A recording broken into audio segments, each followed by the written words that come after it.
Welcome back to Civil Discourse Now. I'm Mark Small. Moderator and co-host today is Paul Ogden. We come to you from We come to you from Broad Ripple Tavern, 745 Broad Ripple Avenue. This is the day of the Monon Bell Game between DePauw University and Wabash College. Our guest and my opponent in this debate is Carlos May, an alum of Wabash. Carlos, you were wrapping out, or you were explaining, going into a metaphor in the story, please. Talk about the Wabash Mafia. The Wabash Mafia, why is it so tight-knit? So as I was saying, I applied to 3 colleges, and I went to go visit one, Wabash. And as soon as I stepped foot on the campus, there was just something almost ineffable about it. And then add that to the fact that my father then went there, and I was thinking, man, my dad 25 years ago, he was walking these same steps. Now that was this example I used to illustrate the larger concept of why is it so tight-knit, why is it so together. The reason for me, and this is how I extrapolate it, is that everyone that goes to Wabash goes through the same experience. It doesn't change from year to year in terms of the breadth and depth of the experience. Maybe minutely it changes, now one fraternity doesn't exist that existed a while back, now you don't pay as much as you did a while back, but the experience of Wabash, everyone has that same camaraderie building experience from the time it started to today. That's what makes it so tight-knit. So you can literally go across the world, and you see somebody that says Wabash College or a guy that's wearing it, you can go up and say hi to him, and you both know exactly what each other went through. That experience, I have not ever felt, and it's never been replicated in any other of the educational facilities that I went to, from start to finish here in the U.S. and abroad. So that's something that makes Wabash Wabash, to where, and when you graduate in a class of 180 people, and total all 4 years, like I said, my year is 792, you're part of that small fraternity, that small brotherhood of men, and you kind of watch out for each other. Is that because of it's a single gender institution? Yeah, that is part of it, certainly. Part of it is that it's small, part of it is a single sex nature of it, part of it is just, like I said, the experience of going through it, and the timelessness of Wabash. Well, and I know you guys might be tight-knit. We were tightly knit at DePauw. And there was an experience that all of us went through by being there, and I noticed a difference, between being at DePauw and then going to another school or another campus. And I was on the debate team, so we'd travel to other schools. So I don't know that you can say that about Wabash as being so unique because it's single gender. I went to DePauw, and I know that there's a commonality amongst people who graduated from DePauw, and we can see each other and recognize certain qualities in each other and relate experiences. But your school is similar to mine in that regard. It's smaller, it's in Indiana. Bringing it back to the larger discussion here, part of what makes Wabash like that is the single-sex nature. If you were talking about University of Colorado Boulder, you might say, oh, great, he went to the same school, but it's not going to have that same feeling that you get from alumni of your school, and that I get, I think, to a greater degree from alumni from my school. Well, and going also, though, to the same experience every year, I don't know that when I've gone back for alumni reunions, I will be talking to somebody from a class of 51 or 52, and we'll be talking about the same things. There might have been some things that changed on campus in the intervening years in a few ways, but for the most part, we're talking about having gone through, like the Blackfriars Club was a group on campus in the 50s and 60s when alcohol was illegal on campus heavily. But they would go off campus to drink in the bars, and they got caught, and that was a big scandal on campus, but it was a great tradition. But we've had excellent alums. Charles Beard, who is one of the greatest historians in United States history, is a DePauw alumnus. Margaret Mead went to DePauw University. Of course, she transferred out of DePauw after, I think, 2 years, and for her autobiography, she devoted 2 pages to DePauw. She really wasn't real up on DePauw. Dan Quayle was Vice President of the United States. He was a graduate of DePauw University, but he is a double alumnus of DePauw, as am I. I graduated from DePauw undergrad. I had to go back twice. Dan Quayle graduated, and this is where this is where I have to reveal to you a cold truth, Carlos. DePauw University. You graduated from law school at Indiana University School of Law, Indianapolis. Is that correct? No. You did not? No, I did not. Where'd you go? Thomas Jefferson School of Law in San Diego. Because, see, anybody from Wabash went here to school.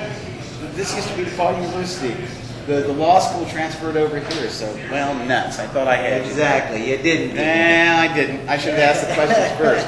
But we do have similar experiences every year, and there is a solidification of certain experiences. We also have a variety of experiences because we have different people, and having women there is important for a lot of reasons, and it includes also women's perspectives on the world. Women are different than men in many ways, and to have them as colleagues and peers in the classroom and have their views expressed and to interchange with them ideas at that age, I think is very important. We were able to do that at all times. We just didn't do it in the classroom setting. Well, I think it's very important in the classroom setting.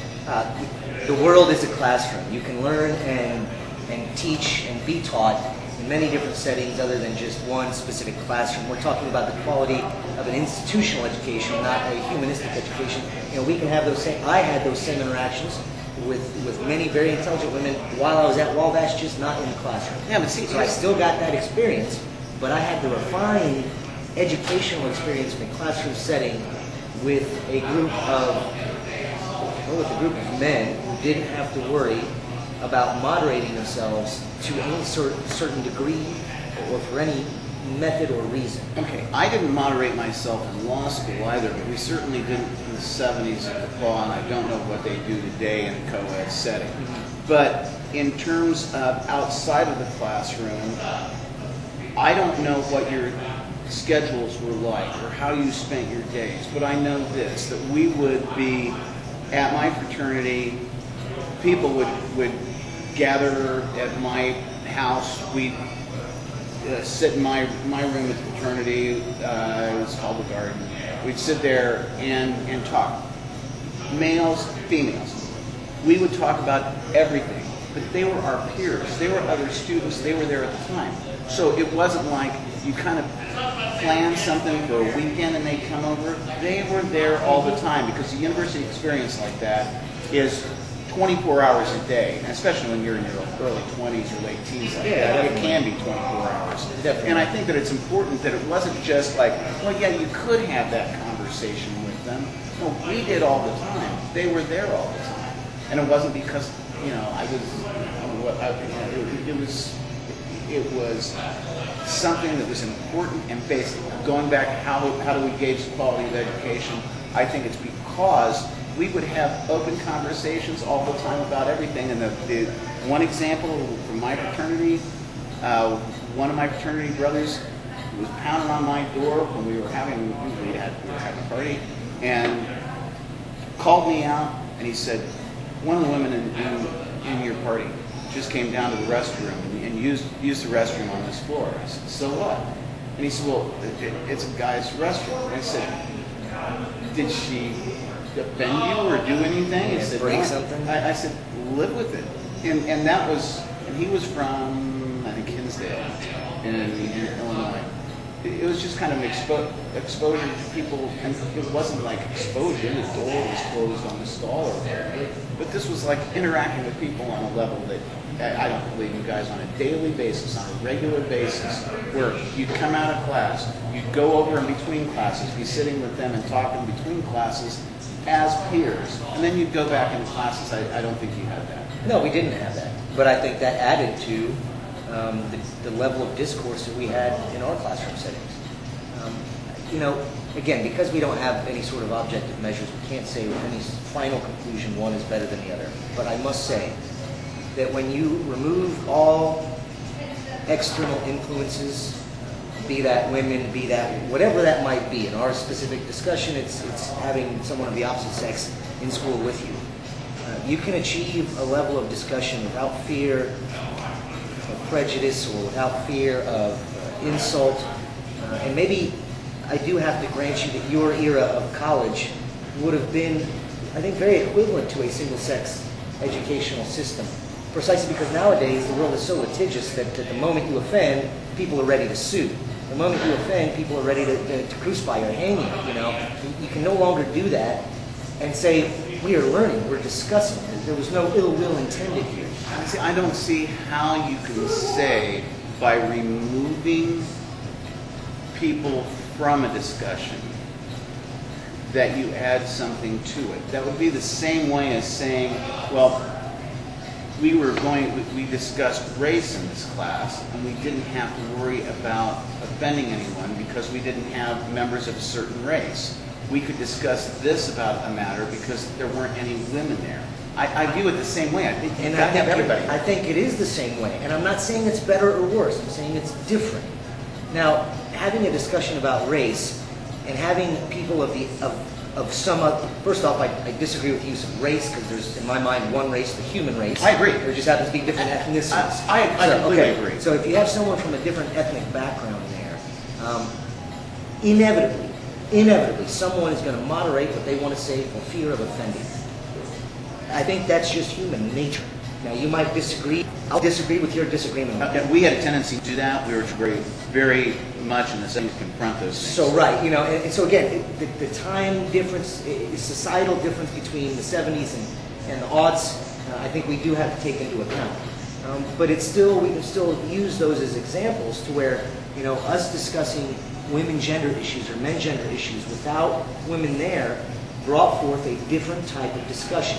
In my mind, it was better because we were able to discuss something that had we had those members of the opposite sex, we couldn't discuss. I'm not saying that they were right or wrong. I'm just saying that they were different, and so that allowed a different viewpoint, which I then could synthesize with my co-educational experience and come to some sort of final conclusion, you know, based off of both discussions in both settings with both genders. Well, I'm not sure how much time we got left. Who's going to win the football game today? Oh, I'm going to go out on a limb and say Wabash. I agree with you. I'm going to say that when one team, when one school views the hopes and aspirations of the other school as being on the line and realizes that their hearts could be wrenched from their chests by winning, that's the team that's going to win. I don't care if DePauw's 1-9. As long as we have that one win against Wabash. And it doesn't matter if you guys go to the national playoffs because Mount Union College in Ohio is a feeder school for Ohio State. University of Wisconsin at Whitewater is a feeder school for University of Wisconsin. So they're like minor leagues for the pros. We've got high SAT score players, and they're there for an education, and football is secondary. Carlos, I assume you're going to take the opposite position. Yeah, obviously. Wabash breeds excellence in all things we do. One of those things is we can instill and breed, however you want to, we instill excellence in men of all ages. Currently the football team is in school, so they're getting the most direct excellence put right into them. It's a good thing. It's going to allow us to come out victorious, at least I hope.